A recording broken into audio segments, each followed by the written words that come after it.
stepping in as well. Over the top. I mean, that was a full force shot to the temple. I mean, he's right now. So they wipe off his gloves, but you look at him like he's really feeling it right now. I mean, he probably has no idea where he is. When I'm going to take your soul, and you're either going to give up or you're going to get knocked out. And unless you have that instinct, you just will never be a good fighter. Likely that one big shot's going to land if the guy's not throwing other shots. So I thought with less artillery in the air, less bombs in the air, that the guy would have a chance to get to later rounds. The final consequence is already locked in, and it's ugly because this night didn't just knock Jake Paul out, it detonated the illusion around crossover boxing. And I'm telling you right now, careers shifted and egos cracked before the canvas even cooled. So rewind with me violently, because how we got here matters more than the punch. Because Joe Rogan was laughing ringside like he'd seen the ending in advance. And nah, this can't be real unless you admit everyone knew. Everyone knew the moment a former Olympic gold medalist heavyweight stepped in that this was never a fight. It was a countdown. And if you're mad already, good, because there's something they're not saying yet, and it's coming.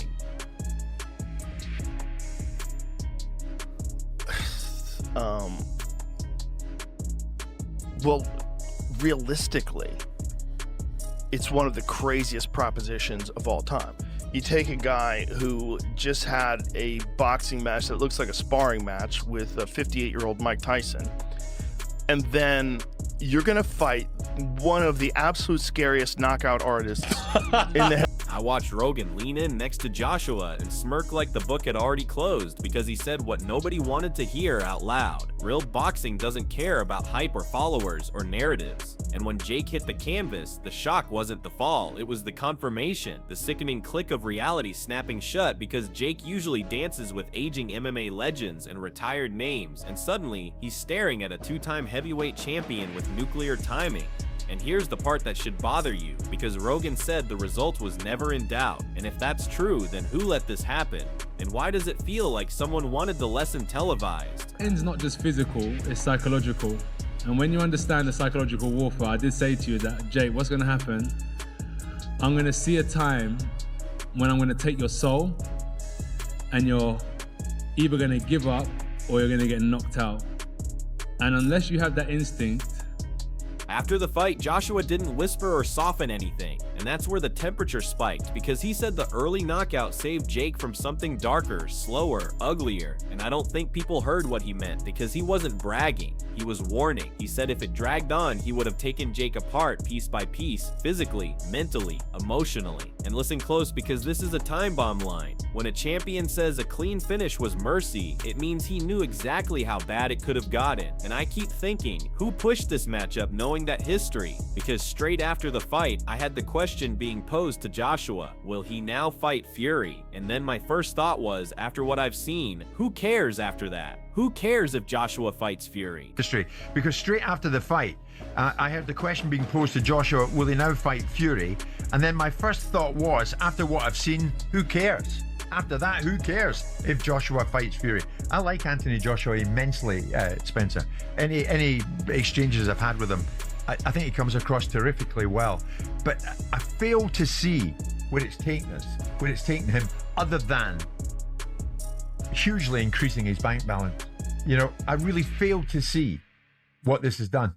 Well, it's done nothing, but he was going to fight in November, like I said, and he's just gone in there against Jake Paul. What has it done for his legacy? Absolutely zero. But it was, you know, he's earned a lot of money doing that.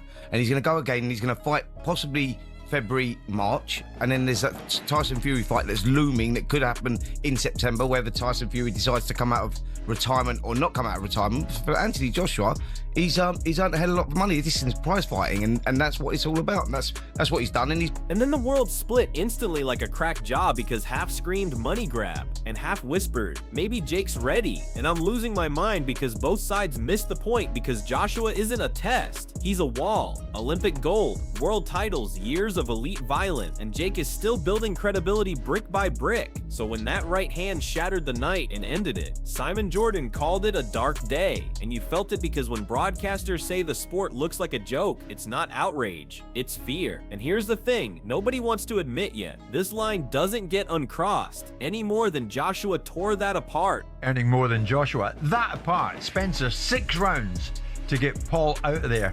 Reputationally, how does it leave AJ? Well, thankfully it didn't go to points, because I think that would have been a disaster for Anthony Joshua. I think that he needed to get the job done inside the distance, you know, and he done it. Look, he could have done it at any given point. I think that he could have cut the ring off whenever he wanted to and got Jake Paul out of there. He took his time on that. He allowed Jake Paul to run around like a rabbit and throw the occasional shot from time to time, and I think he only landed 1 clean punch, didn't he, Anthony Joshua? And that was the one that broke his jaw in 2 places. But I mean, you said, did you not, to us in this very studio the other day, he's got to get him out of there in round 1. I did. Otherwise, what are we seeing? Exactly that, you know, and I think what we saw there was a little bit of entertainment, and that was pretty much it. But not entertainment that many people enjoyed, if I'm honest. I think that people wanted to. I heard the legacy talk, and it made my stomach turn because people asked what this did for Joshua, and the answer was nothing except a fatter bank account and a louder question mark. Because reputationally, if this went to points, it would have been a disaster, and everyone knew, so Joshua did what he had to do and ended it. But here's the paranoia creeping in, because when fights are framed as entertainment instead of danger, you start forgetting what happens when danger actually shows up. And tonight, danger showed up early and smiled.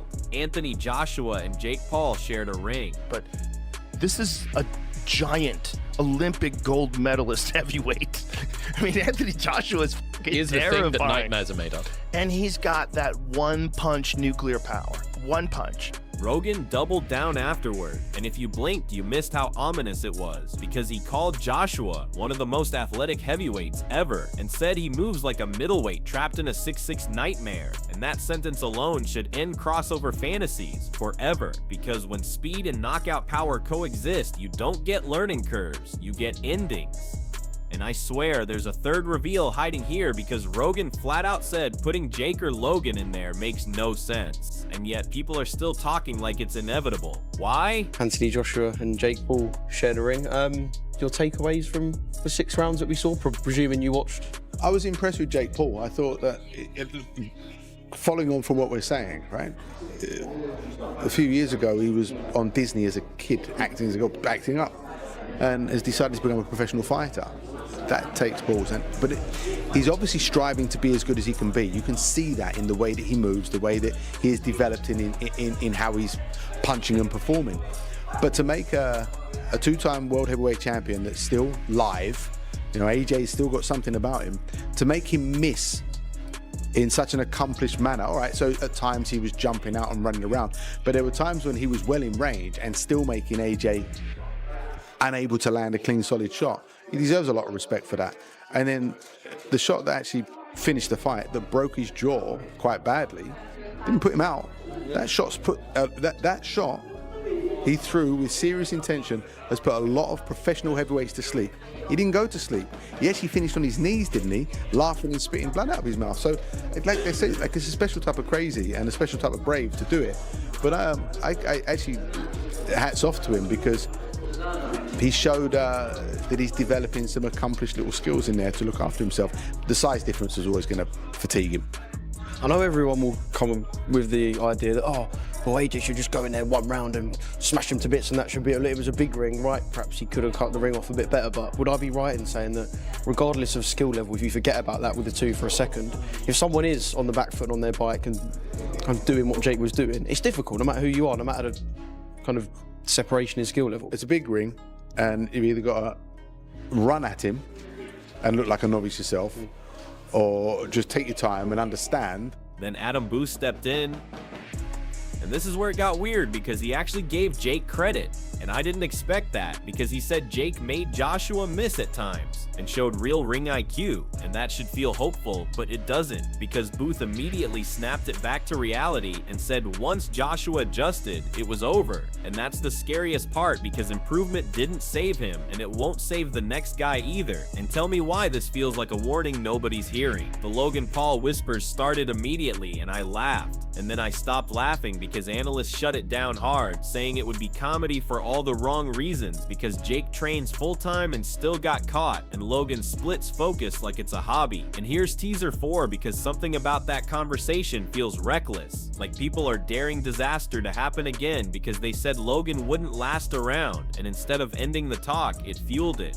And that's when you know this thing is spiraling. They compared the brothers, and it hurt more than the knockout because they admitted Jake actually took boxing seriously and earned basic professional respect, and that's supposed to be the silver lining, but listen to how thin that sounds when stacked against a shattered jaw and a laughing ringside legend. Because even in respect, there's a limit. And when analysts say Logan would make boxing look like a circus, they're not exaggerating, they're predicting.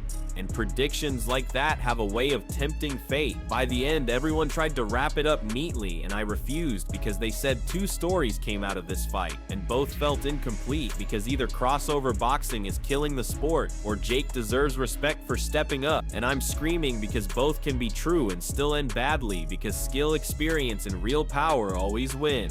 But the bill always comes due somewhere else, and nobody's talking about who pays it when the cameras shut off. I keep replaying that laugh. Rogan's laugh, because it wasn't cruel, it was resigned, like watching gravity do what gravity always does. And that scares me more than outrage, because resignation means expectation, and expectation means this wasn't an accident. And if this wasn't an accident, then there are meetings and contracts and nods we never see. And I don't like where that trail leads. Not one bit. You think this is over because the bell rang and the jaw broke and the checks cleared.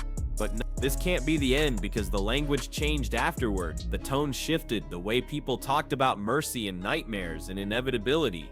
Because when a sport starts talking like that, it's bracing for impact. And I swear there's a name we haven't heard yet that is about to get dragged into this mess, whether they want it or not. Everyone keeps asking what's next, like that's the safe question. But the real question is who benefits from pretending this was normal? Because normal fights don't feel like warnings, and normal knockouts don't sound like confessions. And I'm telling you right now, something is still unfolding behind the scenes. Someone's lying by omission, and when it breaks, it won't be clean. It'll be loud and messy and irreversible. So don't relax and don't click away thinking you've got the story, because this didn't resolve anything. It exposed it, and exposed things don't heal quietly. They fester, and as long as money keeps whispering louder than caution, this situation stays volatile. And I'm not convinced the next update is about a fight at all, because the real explosion might be about accountability, and that's the one nobody's ready for. Would be more of a mismatch than Jake Paul. You know what I mean? Because at least Jake Paul has taken boxing, or has trained with real boxing trainers and real boxers. Whereas Logan Paul, you know, he did that exhibition with Floyd, and Floyd's a little guy. Not saying a little guy can't thump, because Floyd really gave him some 2 pieces with no sides, right? But at the same time, you take his friend, Floyd's friend, Anthony Joshua, and get hit by him and see what happens. The same thing. Probably worse, because I think Logan, you know, he's a little taller than Jake. And because he's a little taller than Jake, he may think he's a little stronger than Jake. Which I don't know which one's true or not. I don't think it makes a difference. But because he may feel that way, he may want to go in there and try to bang it out with AJ. And if that happens, it's going to be a lot quicker. See, that 6 rounds it took AJ to finally catch Jake. It took that way because Jake was on that bicycle, moving, being elusive, trying to come in and then come out. He tried to do a very poor man's Alexander Usyk, right? And it didn't work for him. Logan ain't gonna do that. Logan's gonna come in throwing punches and bunches like he did with Floyd, trying to get him in there and, you know, do all this stuff. And what's gonna happen as soon as AJ lines him up, sets his punch, he's gonna hit Jake and he's gonna break Jake down.